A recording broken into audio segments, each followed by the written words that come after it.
Good morning and good afternoon, everybody. Thank you for joining us today for our webinar, Harness the Power of Infinite Data, How Online Communities Drive Better Decisions Across the Organization. Thank you, everybody, for logging on at 10 o'clock, but there are a few people that are still getting signed on, so we're actually going to wait just about 3 minutes so that everybody can get situated before we actually dive into this presentation, because we do have some special guests here with us from TMBI, so want to make sure everybody doesn't miss a minute of this amazing presentation we have today. Thank you for your patience.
Good morning and good afternoon, everybody. Thank you again for joining us today for our webinar, Harnessing the Power of Infinite Data, How Online Communities Drive Better Decisions Across the Organization.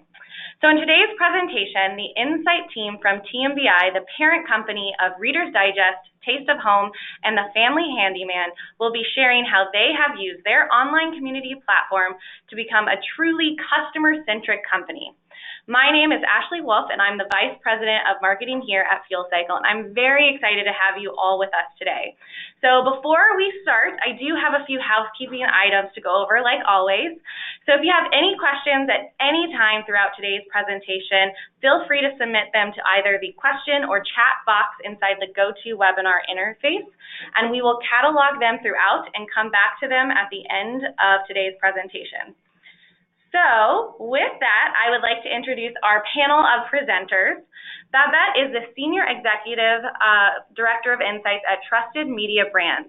She has been at TMBI for 3 years, and prior to that has held senior marketing and research positions at leading publisher companies, including Condé Nast and Hearst. She recently launched the Trusted Media Brands Insights Lab, which is dedicated to understanding consumer attitudes and behaviors on topics impacting American homes and families in the digital age. Thank you for joining us today, Babette. Genevieve heads the Consumer Market Research Department for Trusted Media Brands, where she leads all primary and secondary studies for all 9 brands within the company.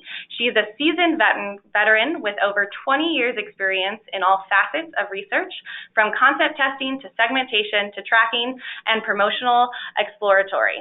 She has extensive knowledge in both the print and digital platforms within the company. Thank you for joining us today, Genevieve. Sebastian is the Senior Manager of Marketing Intelligence and supports ad sales and marketing with syndicated and custom research. He has been with the company for 2 years and has previously held research and content marketing positions at Hearst Digital Media. Thank you for joining us today, Sebastian. And finally, we have Johnny. He is the Senior Client Success Associate at Fuel Cycle. He manages insight communities in all industries ranging from retail, financial, CPG, healthcare, education, and media industries. Prior to this, he was a college professor teaching a variety of sociology courses, including research. Thank you for joining us today, Johnny. So now with that, let's jump into today's presentation. So today, our special guest from Trusted Media Brands will go over the insight problem all research teams face. They will then deep dive into their roles at TMBI and how they have become masters of their universe. They will explain why they created an online customer community to address the research issues they faced, and they will share best practices and recommendations for building and maintaining an engaged insights community. So with that, I will turn the presentation over to you, Babette. Thanks, Ashley. Very happy to be here today. Just a few words about Trusted Media Brands. You may or may not have heard of our company, but you may have heard of Reader's Digest. We used to be called Reader's Digest Association and rebranded the company name a few years ago because we're not just Reader's Digest. What you see on the screen are the three brands that we consider our core or primary brands at the company, although we have a total of 9. But these are Reader's Digest, Taste of Home, and The Family Handyman. These are three very different brands, but we think what connects them is that we have a very strong connection with each of these distinct audiences. Reader's Digest just celebrated its 96th birthday this year. You may remember your grandma reading it, but it's actually still one of the top 10 magazines in the country in terms of audience reach. Between the magazine and the website and social platforms, we're reaching approximately 25 million Americans with Reader's Digest. Taste of Home reaches the passionate cook. It's the only cooking magazine that publishes recipes submitted by readers, so it's all user-generated, with each recipe carefully tested by the editors in our test kitchen in Milwaukee. And again, this is a rather large reach of Americans with a total of 31 million. And finally, The Family Handyman is a premier magazine in America specifically for people who are passionate and skilled at DIY and home improvement.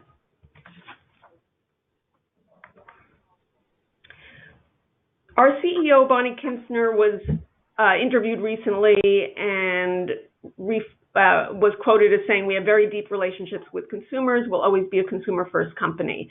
I know that many companies speak in that language today, from Amazon down, but it's super important here at Trusted Media Brands because for these brands to exist in the future, we feel like we have no choice but to be very, very connected and understand how consumers are perceiving and relating to our brands. We have a lot of what you might call big data at our company. We have more than 50 million customer records with thousands of first-party data variables. We know all the transactions that our customers make with our magazines and other products that we market.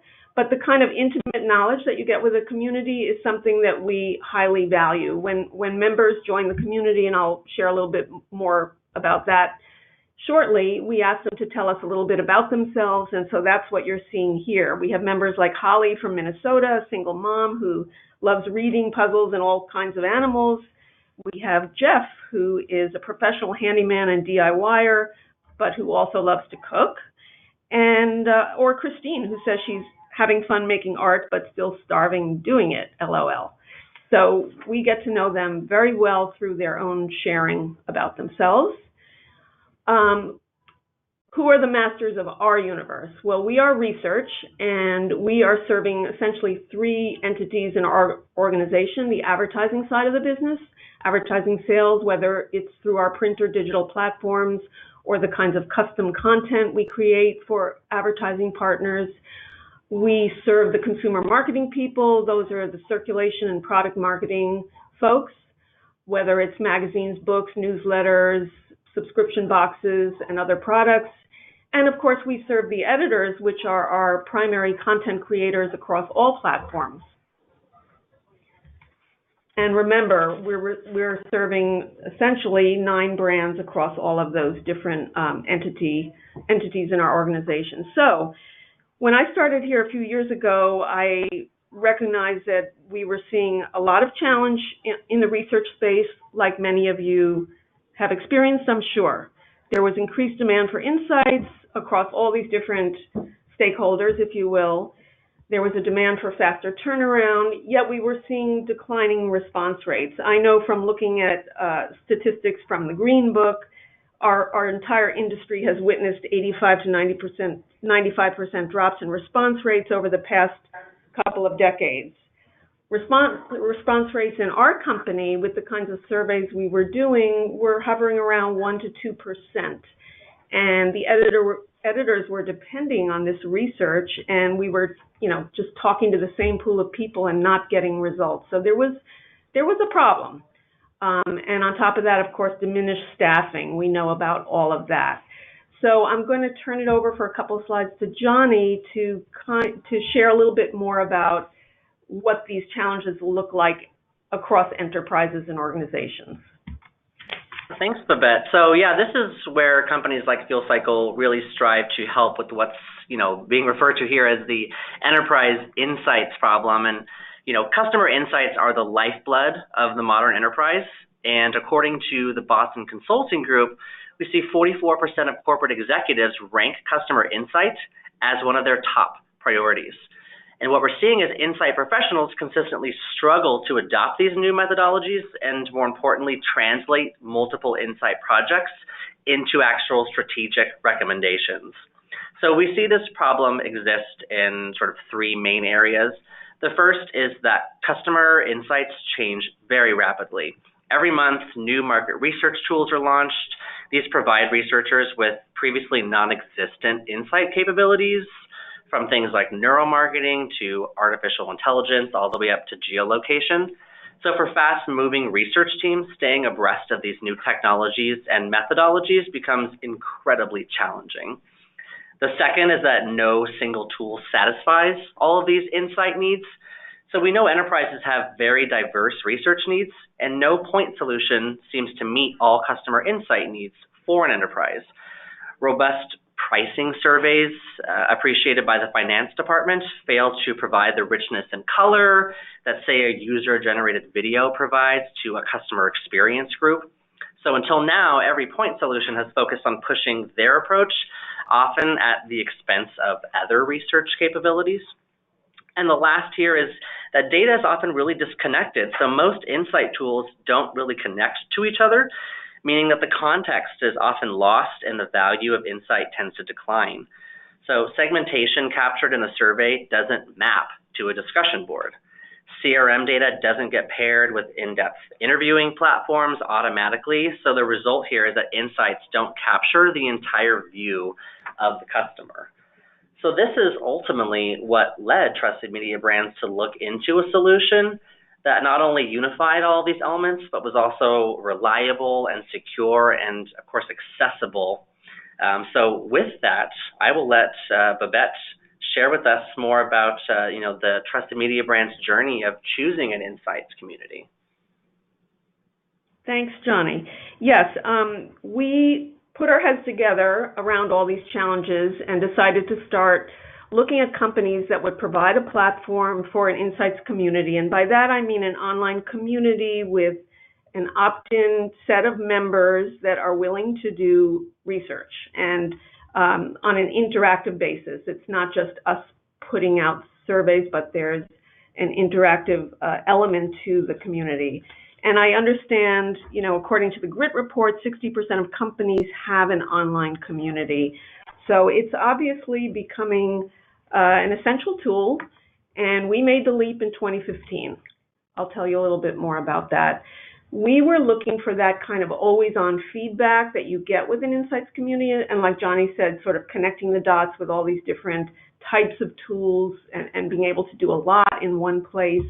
We like the idea that these communities leverage social media behaviors. So, we're all used to going on Facebook and clicking and posting and uploading this photos and media. And that's what consumers can do in an insights community, and I really believe that encourages participation and response levels. And we were able to talk to some of our most engaged fans and advocates, really willing to share with us. Essentially, we needed to take the research to the next level. It had to be faster, it had to be better, and we wanted it to be deeper. We wanted to be able to kind of go back and probe on topics where we were finding interesting insights. So we came up with what we call the inner circle. Our goal was to get 5,000 members, and we have reached that today with about 3,500 active at any one time. And by active, we mean they've logged in the past 90 days. This community does serve those three core brands that I mentioned: Reader's Digest, Takes a Home, and The Family Handyman, and it's shared by my team in advertising and Genevieve's team on the editorial and consumer marketing side. So it's a real collaborative effort that works across brands. We do customize the content and the approach by the different brands, and I'll talk about that a little bit later. And importantly, Fuel Cycle had an integration with Qualtrics, which was the survey tool that we were already using, and that made it really easy for us to get up and running with the community. So a lot of data here on this page, but my point here is that one nice thing about having one platform that you can go to is that there's a dashboard on the back end where you can see a lot of statistics and up-to-date information about what's happening in the community. We know, for example, what % of our members subscribe to the different brands. We even know with that pie chart there what proportion subscribe to 2 of the brands or even 3 of the brands. So we know when we send out email communications how to target accordingly. We know that 75% of our community is female. And then on the right-hand side, just to give you an idea, we talk about infinite data. The volume of research we're able to do now is pretty significant. In 2017, we conducted 34 surveys and 69 quick polls with an average response rate of about 18%, with some projects getting response upward of 30%. So that's very different than the 1 to 2% I mentioned earlier. Also, if we did not have this community, we estimate maybe we would have done something like 30 surveys in total.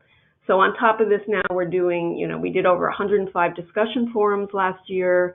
We even have forums that members start themselves, and we'll share that with you. So it has provided a constant stream of insights, and it's kind of up to us how to manage that and get the most out of it.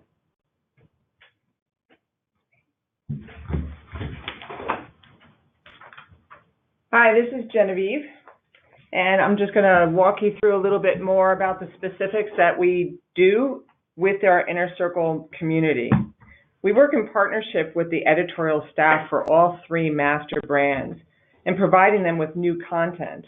What you see on the page here is something from the Reader's Digest called Finish This Sentence that we show every month to our consumers.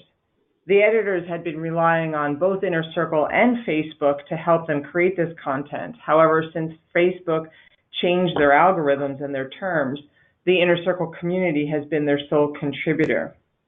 This is February's Finish the Sentence, and the question that we asked our consumers was, I've always wanted to write a fortune cookie saying, and some of the responses we got were, your mother was right, a hug is priceless, and the more something scares you, the more you should do it. You can see at the bottom of the page, we always include the URL for readers to join our Inner Circle community.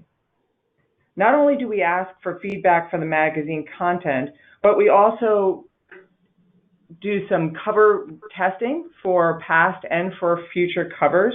We gather jokes and future topic interests. And this is both for the print and digital for all 3 of these master brands. Sometimes we talk to the Inner Circle members to help start a conversation that has broader implications. In this case, we asked for submissions to our inaugural Nicest Places in America contest. We asked our Inner Circle members, do you know a place where people are nice and kindness is the golden rule? And then we directed them to a form to fill out, not our Qualtrics form, but actually a form on the rd.com site.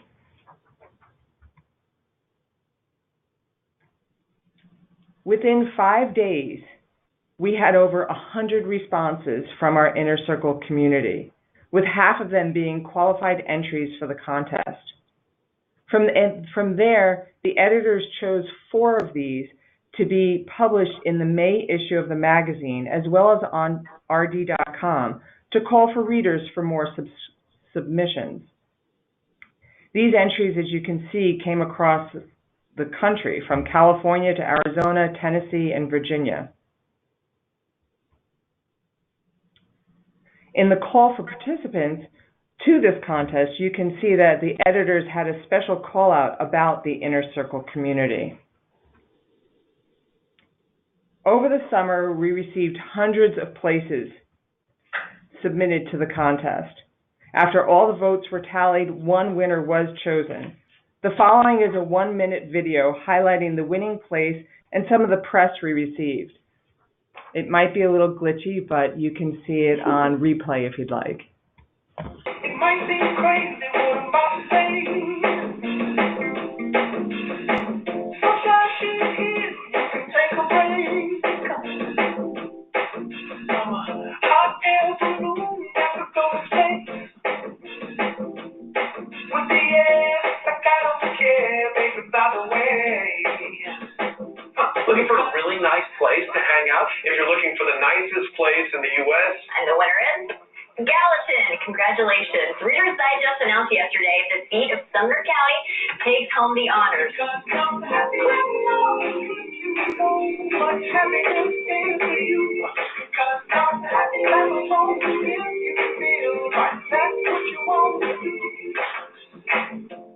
Maybe a small city of only 40,000 people, but we're big in attitude. We say we've got a lot of grit and a lot of grace. Gallatin is a really, really nice place to live. The people in the community are great. I love that they did this contest because I feel like they're changing the conversation to kindness and making kindness the headline. Now I'm going to turn it over to Sebastian, who will take you through how the Inner Circle assists ad sales. Thanks, Genevieve. Hello, everyone. So on the ad sales side, we use our online community often to provide our clients with custom research solutions. And here's a list of the variety of solutions that we offer our clients. Category explorations is by far the most requested. This is where we do take a deep dive into a category of interest by surveying our members. Our sellers typically use this research to answer clients' requests or to simply just get their foot in the door when prospecting. Several category exploration studies that we've conducted include topics on home appliances, senior care, automotive, and snacking. And for post-sales, we work as true partners with our clients and offer them access to our community for ongoing insights and feedback on their advertising program and marketing campaigns. This post you see here, All About Breakfast, led our community members to a category exploration survey about breakfast behavior. It was used to help with a pitch to a major cereal marketer. The marketer wanted to understand behaviors among boomers and needed the information immediately. And we knew that by surveying our community, we would get the results right away. And overnight, we received over 300 survey completes, and within 2 days, reached 500. And here's a snapshot of those results. The overarching theme here was, as the population ages, a healthy breakfast routine becomes more important. Branded content evaluation and ad effectiveness surveys are also very popular. Here's an ad creative test that we ran for SIMPSON pressure washer. The 2 SIMPSON ads ran in our March and May issue of Family Handyman. The first ad you see on the left scored really well according to standard ad effectiveness metrics. However, the May ad on the right performed poorly. And as a result, the advertisers was reluctant to renew for 2018. And we strongly felt that it was not our audience to blame for that lack of performance, but the change in creative. So we decided to run a creative test with our Family Handyman community members. And the survey confirmed our intuition. After surveying nearly 200 readers, 83% of the respondents said that they preferred the ad featured in the March issue due to its clarity and appeal. And respondents found the ad in the May issue to be misleading and confusing. Many didn't even know it was a pressure washer ad. They thought it was a lawnmower. So these results helped us win the business for 2018, and SIMPSON will be running an additional 2 ads with us this year. Now in this next section, the 3 of us are going to share some of our best practices and recommendations for building and maintaining an engaged insights community. It's all about teamwork. It's a fair amount of work. It's 4 of us that work on this, and every week we post at least 4 discussion boards or surveys. And it's an ongoing challenge to come up with new ideas and continue to improve our platforms. However, to stay focused, we hold weekly meetings, content meetings, to designate responsibilities, find out who's posting what, and to discuss outstanding requests from our stakeholders. We also keep track of our content calendar that helps us plan ahead and prepare for content related to major holidays. A second meeting takes place at the end of the week to discuss any troubleshooting issues with Fuel Cycle and any product updates. We're also very lucky to have help from interns. They typically help with moderating, creating content, and setting up weekly emails. Before launching, we included our stakeholders in our branding process to ensure that our community aligned with our company's goals. Right before the launch, we also had a company name change from Reader's Digest Association to Trusted Media Brands, and we wanted to incorporate Trusted Media Brands even though it was not a consumer recognized name at the time. We reviewed over a dozen names and ultimately landed on the Inner Circle after a recommendation from our editors. We also had a designer work on a variety of logos before deciding on a final version. Pictured here is a weekly email that goes out to the community. Emails and any survey deliverables are always branded to make it clear that it's coming from us. Keeping our community engaged is important, and a great way to increase engagement and build trust among our members is to let our members under the hood. And we do this by sharing insider news about our company, and we also ask them to join in on brainstorming activities or to evaluate content and product ideas.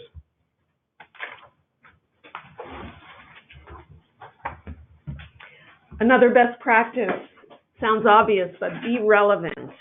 Because we have these 3 different brands, we work very hard to try to customize content and invite members to come to content that will be relevant for them. So pictured here are 3 examples, and these tiles are actually how it looks in the community. It's just kind of a series of tiles like this.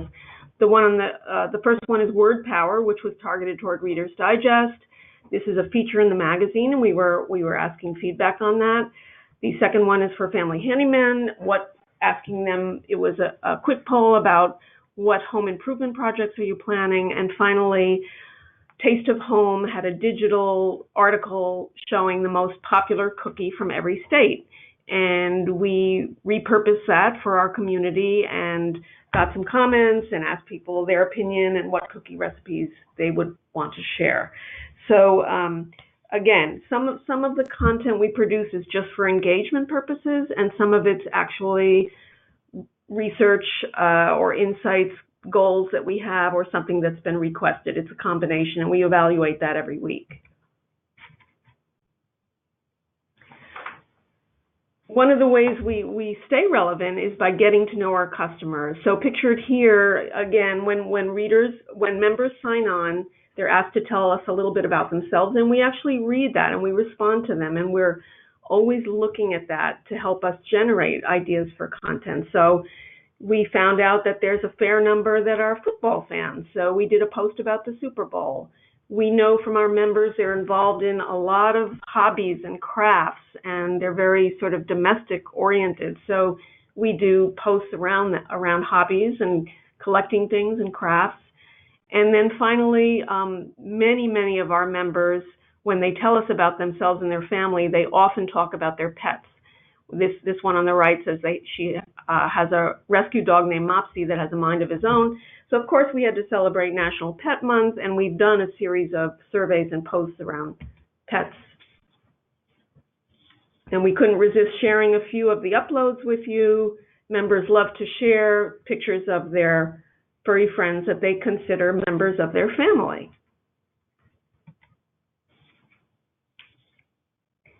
We all, in addition to targeting by brand, we try to come up with topics that will work across the community for efficiency's sake, and we've done a pretty good job of understanding what works. These were some of the most commented on discussion boards we did in 2017, just as an example for you. What 5 famous people would you have dinner with? We got over 330 comments on that. Very interesting array of results. Do you watch the Hallmark Channel? We happen to have a meeting scheduled with Hallmark to discuss potential partnerships, so we asked our members, can you share what you like best about the Hallmark Channel and what shows you watch? Got close to 400 responses by the time we were finished. And finally, what's the best advice you ever got, that you ever received and actually took? Also very popular. We try to acknowledge current events when they're significant. So, for example, when Hurricane Harvey struck, we sent a dedicated email on that. We had a post and asked members, expressed our support and best wishes to members and let people share what was going on with them. And one member wrote, "I'm so grateful to live in this country and see how people come together when these disasters happen." Another best practice, and it really goes without saying, is that you need to thank your members. We started this by just doing random drawings and prizes for their activities, especially if it was a survey. After we did one of our biannual satisfaction surveys, we realized that we needed to give more back to the community and started with what we call our monthly top 40 in May of 2017. And you can see on the right-hand side, the activity rate nearly doubled, if not more, and has continued to increase over the time since we started giving back this monthly top 40. These are the people that have been active, the most active 40 people on our file on the site for the past month, the previous month, and they get a $5 gift card. And you may not think that's a lot, but it really keeps people more engaged. In addition, we've been giving birthday rewards. So every time your birthday comes up, you get a little notification saying happy birthday and click here, and they're given a choice of 5 different ebooks. One's cooking, one's birding, a couple are puzzles, and word power. With our follow-up satisfaction survey, we realized that we wanted to actually give them even more, and we've changed our monthly top 40 to top 50 as of this past April. Another way we reward our consumers or our members is by choosing one person a month who's been quite active over time and provided thoughtful and insightful comments. In this case, we chose Gothic Kitten, who had been in the community since its inception. At the time, she had made over 300 comments, 86 likes, and taken over 130 polls or surveys. The members get a post on the community with a short interview. As you can see here, this was one of the questions that we asked her. What do you like best about being in the Inner Circle community? They also get a $50 gift card. Another best practice is to share results back with the community. This was an in-depth survey that Sebastian was talking about before on snacking. Sharing results back with the members is a further thank you, and it closes the loop. It also helps with another piece of content for the constant stream needed, and it's a simple way to keep people engaged. And as you can see at the bottom, somebody said, "Thanks for sharing." These results were actually used in presentations for prospective advertisers as well.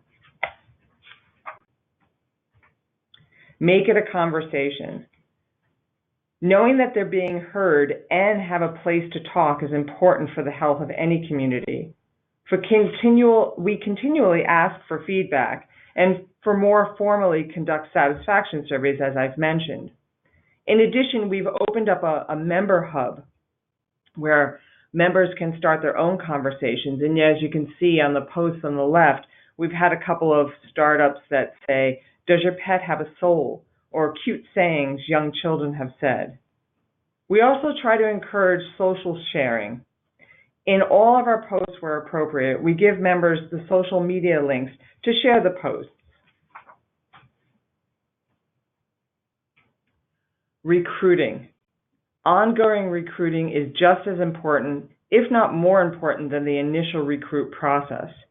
We recruit in a variety of ways, from magazines, direct to the customer through emails, digital newsletters, and across our 3 main websites. If a member is inactive for over 90 days, we also try to recruit them back with a special drawing. This typically gives back about 10% of what we call the inactives. Lastly, excite your stakeholders. All what we do for this community is for our internal clients. We share the information obtained through our discussion boards, quick polls, and surveys. In turn, they share it out with their groups. In this case, the editors of Taste of Home pulled several pieces of information that we provided back into a slideshow for their broader team.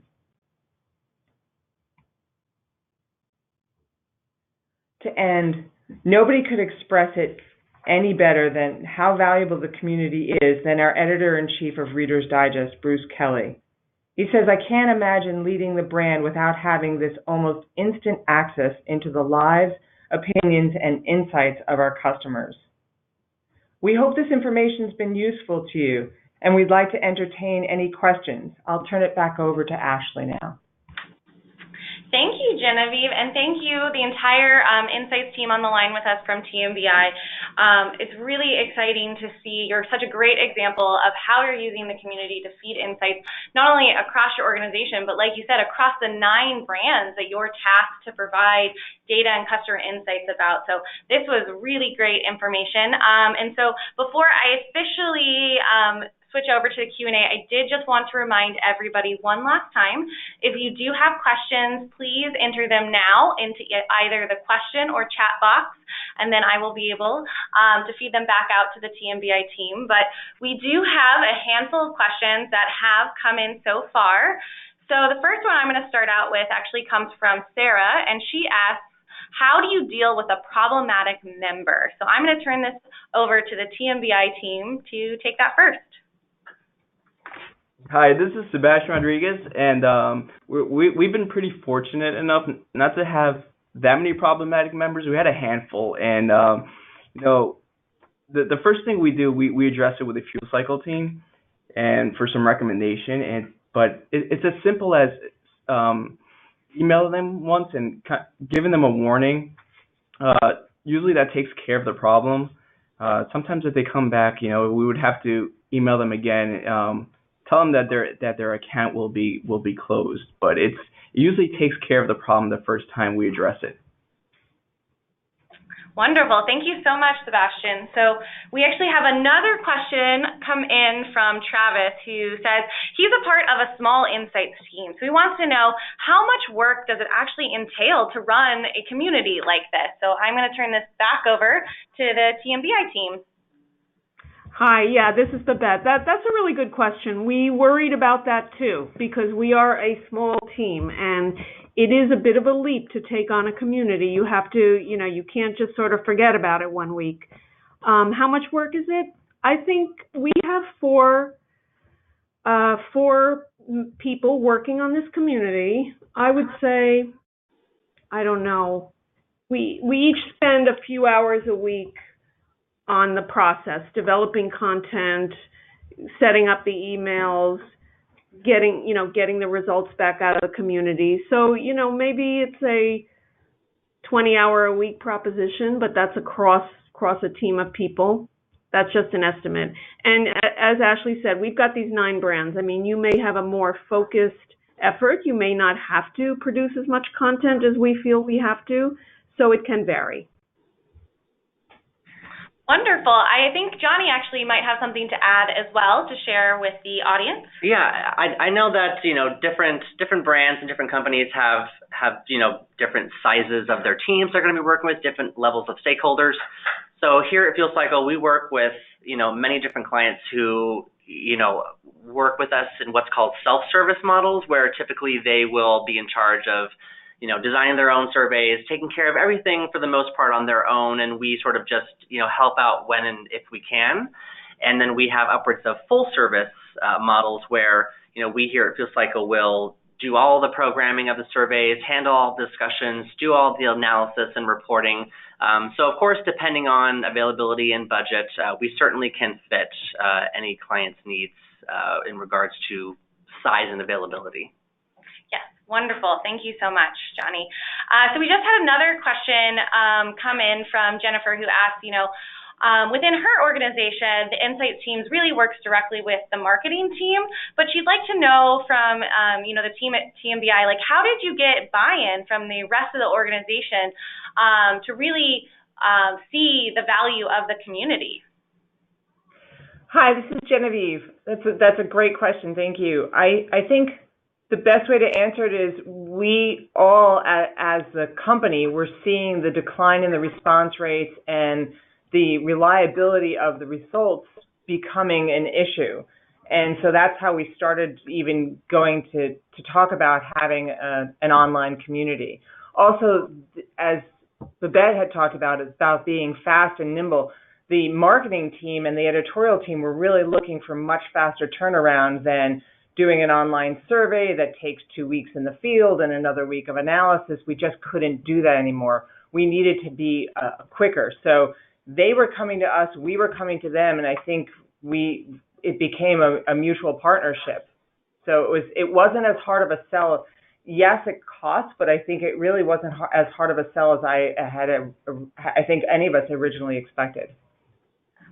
Wonderful. Thank you so much. So I do have, I think, just one last question that's coming in from Kelly, and she asked, how do you prevent the top 40 from winning over and over again so that you're really incentivizing, the entire community to keep engaging and doing the activities? That's a great question. Thank you. We set up parameters with FuelCycle because FuelCycle has actually had knowledge of this and more experience, so we leaned on them. But what we have put in place, and the members know this, is that they can only win 4 times in any 12-month period, because we don't want people winning over and over again, and we don't want just the most active in all the brands, for instance. So we really keep a monitoring on that, but we do get a good mix of people. Yes, they will be some people that win those 4 times, but nobody's come back to us to say, hey, how come I'm not winning anymore? So I think they go back and read our rules and our stipulations. So, but nobody's kind of left us because of that either. Wonderful. Thank you so much. I think that's all the questions that we've had so far. So with that, I just want to give a final thank you to everybody who joined us today. So Babette, Genevieve, Sebastian, and Johnny, thank you so much for giving us, a good chunk of your time and sharing all of your insights about how valuable an online customer community can be. And again, thank you everybody who joined us today for listening in. And with that, I'm going to close out this webinar. Thank you. Thank you. Thank you.